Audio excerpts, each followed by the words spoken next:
Bharat New Zealand match को लेकर traffic और पार्किंग व्यवस्था की जानकारी सामने आई है। 21 जनवरी 2026 को होने वाले मुकाबले के मद्देनजर प्रशासन ने रूट और पार्किंग की पूरी योजना तैयार की है। क्या कहते हैं इस बारे में ट्रैफिक डीसीपी लोहित मतानी, आइए जानते हैं। जय हिंद, मी लोहित मतानी, पोलीस उपायुक्त वाहतूक नागपूर सिटी।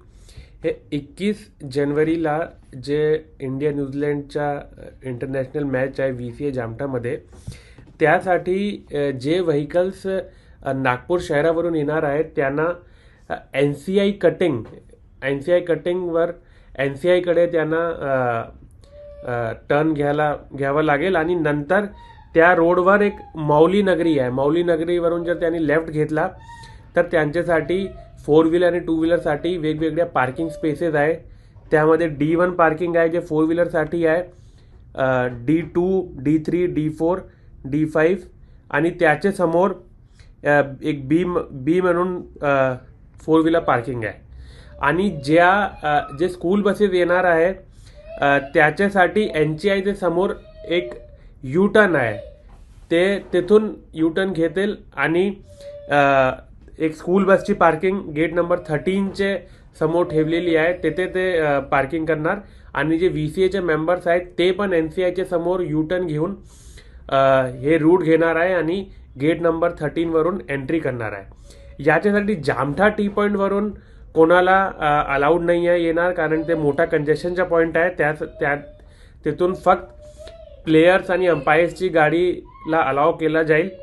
आणि जे लोक जामठा टी पॉइंट क्रॉस करणार आहेत त्यांच्यासाठी एक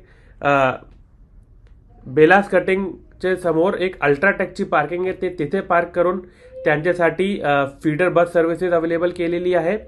आणि जे लोक वर्धा, बुट्टीबोरी आणि तिथून येणार आहेत त्याच्यासाठी एक ब्रह्मकुमारीची पार्किंग आहे, जे F म्हणून पार्किंग आहे, तिथे ते 4 व्हीलर आणि 2 व्हीलर पार्क करू शकतात।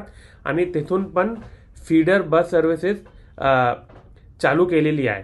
आम्ही सगळ्यांना आवाहन करतो की तुम्ही जे मेट्रो आहे त्याचा जास्तीत जास्त वापर करा, कारण हे जे रूट आहे जे कंजेस्टेड रूट आहे आणि तुमच्यामुळे कंजेशन होणार नाही, त्यासाठी तुम्ही जास्तीत जास्त मेट्रोचा वापर करा, तुमचा पण वेळ वाचणार।